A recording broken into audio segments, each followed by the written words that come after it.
Nous commémorons aujourd'hui, le 24 février 2023, une triste date. Cela fait tout juste 1 an qu'a débuté la guerre d'agression menée par la Russie contre l'Ukraine.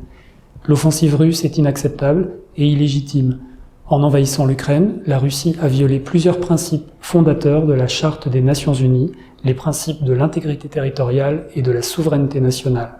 En agissant de la sorte, elle met en péril notre sécurité collective. Cette guerre n'est pas une guerre européenne, elle touche toute la planète.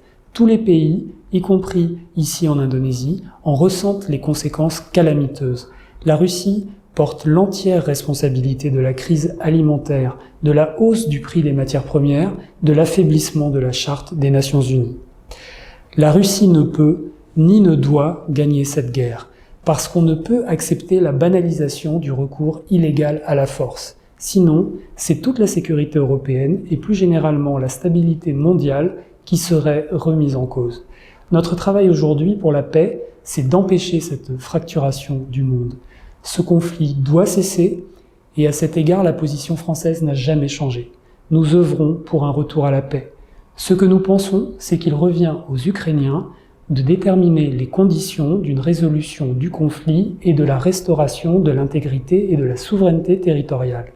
La Russie doit retirer toutes ses troupes des territoires qui font partie de l'Ukraine dans ses frontières internationalement reconnues. Depuis le début du conflit, sans discontinuer, la France se tient aux côtés de l'Ukraine. Livraison de matériel militaire, création d'un fonds spécial de soutien, déploiement de plus de 200 millions d'euros et de 2700 tonnes d'aide humanitaire, organisation de la conférence internationale solidaire du peuple ukrainien, accueil de plus de 100 000 Ukrainiens sur le territoire français. La France continuera d'être solidaire de l'Ukraine, engagée comme ses partenaires européens à ses côtés pour que ce conflit se termine le plus tôt possible et que la paix revienne.